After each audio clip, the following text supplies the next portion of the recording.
Como que eu faço um computador do zero? Isso é uma coisa que uma hora ou outra surge, né, na nossa cabeça depois que a gente começa a trabalhar com computação. E o que é a base do computador? É o processador.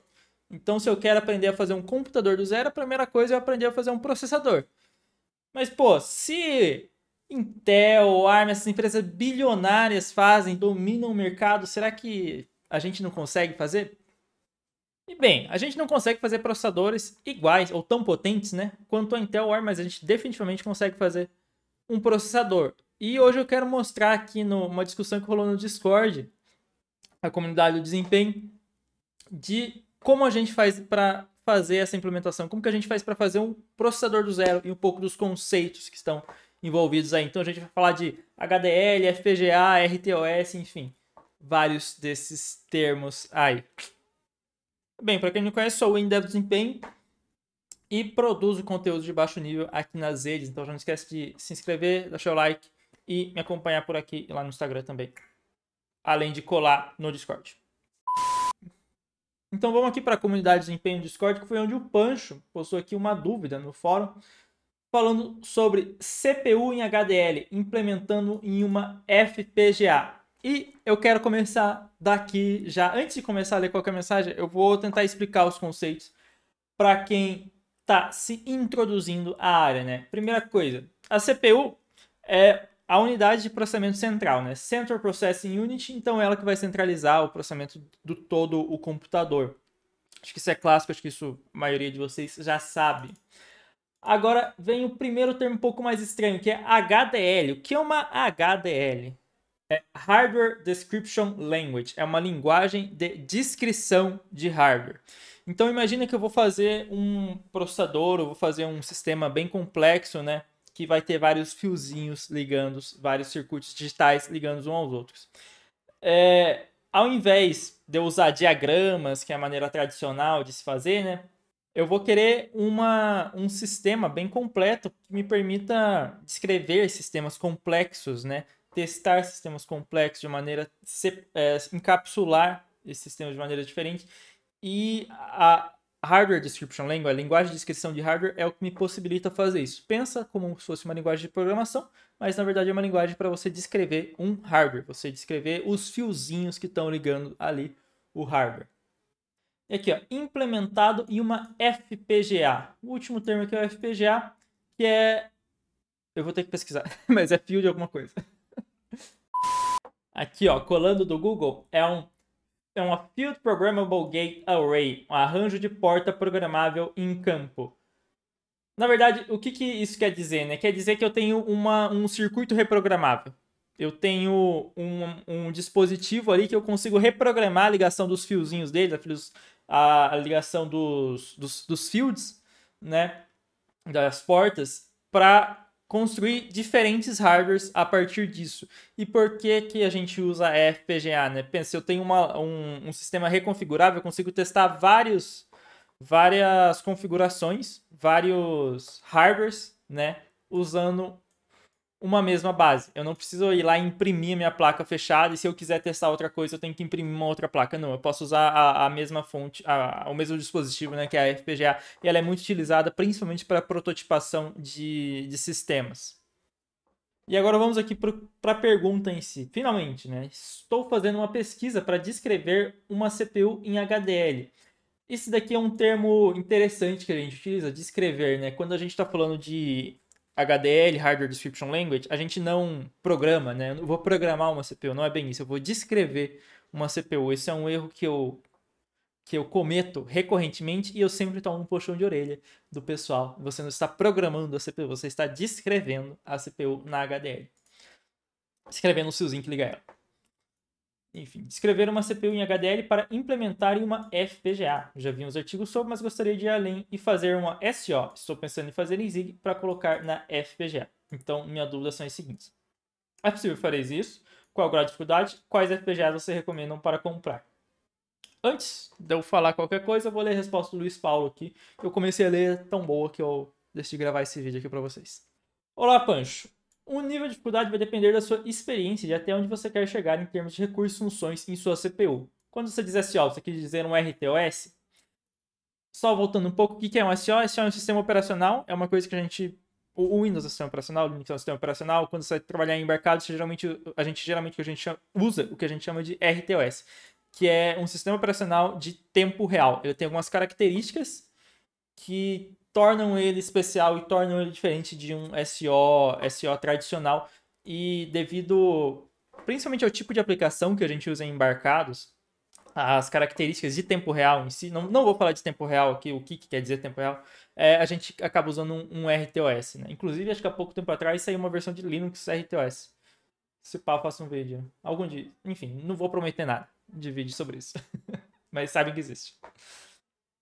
Se você aceitar um conselho, eu diria para começar com uma CPU de 8 a 16 bits básicas, com poucas instruções e operações, e criar um compilador assembly para opcode. Tá, então vamos começar aqui com o que a gente quer dizer com um CPU de 8 a 16 bits.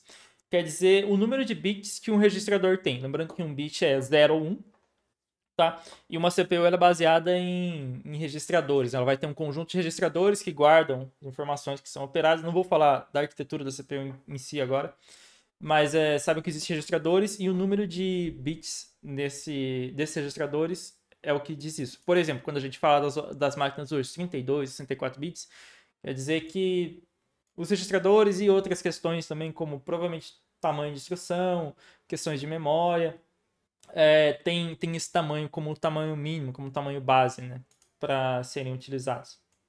Então, de 8 a 16 bits, com poucas instruções e operações e com um compilador assembly para opcode. O que quer dizer? As instruções, né, são o que a CPU efetivamente faz. E quando a gente diz compilador assembly para opcode, o que é o assembly? Né? O assembly é a linguagem de máquina que a gente está acostumado, então vai ter move, add, enfim, as instruções que a CPU consegue executar, mas ela não entende texto, né? A CPU ela não entende texto, ela entende zeros e uns.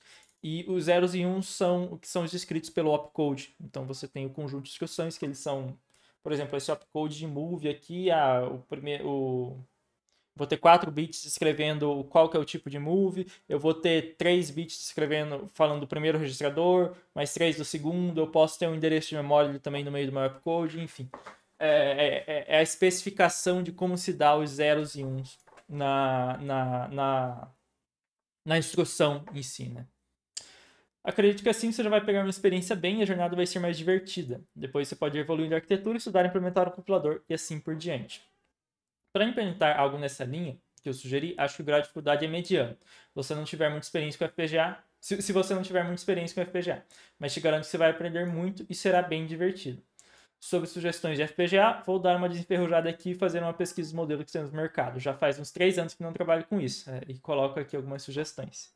E o conselho do Luiz Paulo aqui, galera, é muito bom, tá? Muito bom. Acho que se ele trabalhou com isso, ele com certeza sabe mais que eu, porque né, o que eu sei eu vi na faculdade e pesquisei de curioso.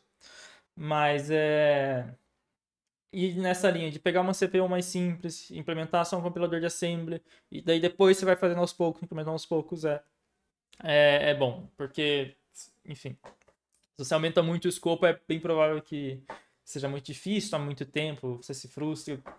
Vai fazendo aos poucos, incremental. E a minha experiência com FPGA não é muito boa, no sentido de deu muito pau, deu muito problema. Eu não sei se é culpa minha, culpa da FPGA, culpa do software, culpa de tudo. Eu não sei, mas era muito difícil de fazer as coisas funcionarem. Era muito difícil fazer as coisas funcionarem. Eu lembro que o TCP/IP não deu, a questão de socket não deu certo, só não deu certo. Aqui, ó, Luiz Paulo daí. Um kit bem interessante para começar a brincar é esse. Já, infelizmente, no Brasil os kits já são super caros. É triste, talvez, para achar algo no AliExpress. Isso é uma coisa bem comum, tá, galera? Para entrar nessa área é caro. Ó, tipo assim, 1.000 conto. Inclusive, provavelmente eu usei desse daqui. Eu acho que eu usei desse daqui na universidade. E, galera, é caro.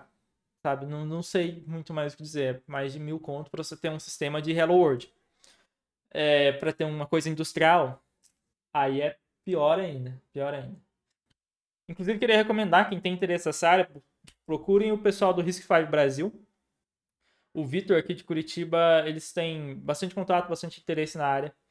E, pô, ano passado eles até surgiu um lote desse para ser distribuído entre instituições e robistas, né? Então, procurem quem é da área, que é um nicho bem legal, o pessoal é bem solícito, né? Dá pra ver aqui também como o pessoal é solícito. Aqui continuando, né? Pancho. Eu mexi bem pouco com FPGA, pouco mesmo. Já fiz alguma coisa em VHDL, mais nada. VHDL é uma linguagem, tá? De HDL, de Hardware Description Language. Mas nada que foi transmitido para uma FPGA. Inclusive, VHDL e Verilog são as mais famosas. Eu trabalhei eu mexi, né, com VHDL. A sintaxe, ela é horrível. Ela é um negócio que é impressionante, bizarro, de estranho, sabe? Parece um... Enfim, é muito estranho você trabalhar com VHDL. O if não é if, enfim. Mas é toda linguagem fora Verilog. Eu acho que toda linguagem no final se transforma em VHDL. De HDL é como se fosse o C, né, da vida dos HDLs. Agradeço pelo seu conselho, vou começar por aí mesmo. Estou na faculdade e estava pensando em fazer um artigo sobre o desenvolvimento da CPU e como só encontrei artigos onde se fala apenas da implementação da CPU, imaginei que implementar uma parte visual seria um diferencial. Agradeço muito pela resposta, me deu uma boa ideia de por onde começar. Se tem alguma indicação para criar a CPU, estou pensando em fazer tudo pelo Quartus. Quartus é um software, tá? Para você trabalhar com VHD, com HDL, né? E a Altera, se eu não, isso tem um bom suporte para Altera. Eu não sei quais outras FPGAs eles suportam, mas eu sei que da Altera a gente conseguia programar bem no Quartus. Ou uma referência sobre a RTOS, é realmente a primeira vez que ouço sobre e fiquei curiosa acerca. Ah, desculpa, eu tô me referindo como o Pancho, mas aparentemente é a Pancho, perdão. A Pancho que fiquei curiosa acerca. E aqui, daí o Luiz Paulo respondeu: desculpa a demora, eu não acesso Discord com muita frequência. Inclusive, eu queria pedir perdão pela ausência em Discord nas últimas semanas, que realmente estava muito corrido na empresa. Acho que agora eu. Enfim, espero que eu consiga participar mais. Peço perdão. Mas um site muito lugar para se ter como referência para projetos envolvendo FPGA é o opencourse.org. Lá tem projetos de vários modos para FPGA e alguns são super bem documentados. Você pode pegar um como exemplo, implementar, fazer testes, manter funcionalidades e etc. Eu lembro que fazer testes em VHDL era um negócio muito legal. Por exemplo, você ver se a tua memória está funcionando, se sua ULA está funcionando, unidade lógica aritmética. Unidade lógica aritmética, acho que é. Os seus registradores estão funcionando como você espera. É bem importante testes em HDL. Também é importante na área de programação. Em hardware não é diferente. Segue o limite da página, tem vários tipos de microcontroladores processadores. Segue um exemplo de projeto de microcontrolador. O C é microcontrolador, tá? Simples de 8 bits. Vamos abrir aqui os links. Então aqui, ó, no OpenCores a gente tem cores de aritmética, placa de prototipagem, controlador de comunicação, coprocessadores. Coprocessadores é um negócio interessante, né? Porque vamos supor que eu quero fazer operação com ponto flutuante, né? Operação com vírgula. Muitos processadores não têm esse suporte para esse tipo de operação, mas você tem um coprocessador na placa, né? Um coprocessador de ponto flutuante, que a gente chama, e que ele tem essa capacidade. Então, coprocessadores são bem comuns nessa área também. A DSP, que é processamento digital de sinais, CORS, é uma área que é muito utilizada também, esse tipo de solução de FPGA, ASIC, enfim. ECC, Error Correcting Code, que é para correção de erro de memória. E aqui tem um exemplo de um microprocessador de 8 bits, que ele encaminhou que, ó, VHDL, Stable, ó, ASIC Proven, então já foi feito ASIC Application Specific Integrated Circuit, também tive que pesquisar aqui, não lembro sempre dos nomes. Design feito, já foi feito em FPGA também. E cadê os arquivos? Aqui, dá para baixar aqui. Aqui tem o esquemático, né? Quando a gente vai fazer um processador ou na verdade, isso daqui é qualquer coisa de hardware, tá? A gente geralmente faz um esquemático, desenha mesmo, como a gente quer. Então, ó, tem o PC aqui, o Program Counter, acumulador, adicionador, subtrator, input, output, RAM, registrador B, tem os bus, né? A gente chama o bus de comunicação aqui para onde ele se dá, registrador de saída, IR, registrador de instrução, tem um display binário aqui, controller sequencer, não sei o que isso quer dizer, mas enfim, Então, pô, é bom. Ah, e precisa logar aqui para baixar, então, enfim. Mas tá aqui. E, pô, eu não conhecia esse fórum. Muito interessante aí. E dá pra ver aqui, ó. Tem, ó, 6502, 6809. Provavelmente existem implementações de processadores específicos. Existem processadores que são microcontroladores, né? Processadores são muito famosos. 8080, 8008. Que tem várias implementações já caiu patente, né? Então o pessoal faz e vende. É bem legal. Aqui, ó, 8085. Daí vamos dar continuidade aqui, né? Mas fontes muito boas. Sobre a RTOS, na minha opinião, seria Real-Time Operating System, na minha opinião, seria um passo após conseguir implementar um controlador básico. Simular na ferramenta de desenvolvimento, gerar um compilador assembly para opcode, testar em placa e depois evoluir para o compilador C para opcode, por exemplo. Esse tipo de sistema é muito usado em embarcados quando se precisa de determinismo e baixo consumo de memória. Já vi alguns tutoriais de como implementar isso, mas é bem mais complexo em relação ao cenário que sugeri. De fato, fazer um RTOS não é tão trivial. Tipo assim, fiz sistemas operacionais. Não é bem pegar um sistema operacional e fazer para embarcados. Tem algumas características consideravelmente diferentes no RTOS por exemplo, consumo de recursos, né? E questões de preempção de tarefas e custo de stack, por exemplo, a própria stack em si é uma coisa que o usuário tem interesse de ter controle no RTOS. Mas tem bastante RTOS aberto, free RTOS. É um famoso. Você tem o Tradex também, que é outro famoso. São códigos abertos, pode pegar. Eles em geral são menos, eu diria que são menos complexos do que um sistema operacional, mas não quer dizer que eles não sejam complexos, tá? Tipo assim, você consegue olhar o código deles e ter uma noção de como funciona, pegar as aplicações ali, ter uma noção dos conceitos. É bem legal, tá? É bem legal. Inclusive, a série que eu tô fazendo aqui, né, fazendo o sistema operacional, a ideia é transformar ele num sistema operacional de tempo real, tá? Assim que eu voltar a fazê-la, peço desculpas aos membros que estão esperando. A ferramenta de desenvolvimento vai acabar sendo atrelada ao fabricante de FPGA escolhido. Então, escolher Altera, que agora é Intel, seria o próprio Quartz. Então, de fato, né, aquela dúvida que eu tinha, qual software usa, né, para desenvolver, depende da FPGA que você compra. Então, Intel Quartz, essas EDAs... o que é EDA mesmo? Então, a EDA é Electronic Design Automation, tá? Então, eu fazer o design de eletrônicos de uma maneira automatizada.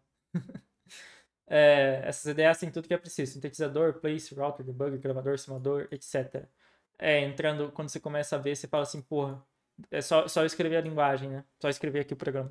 Daí você acaba descobrindo que não, o programa tem que caber na placa, né? Ele tem que conseguir ser colocado na placa, os fiozinhos ligados na placa, porque os fios não são infinitos, né? Vão surgindo mais complexidades, cada vez mais.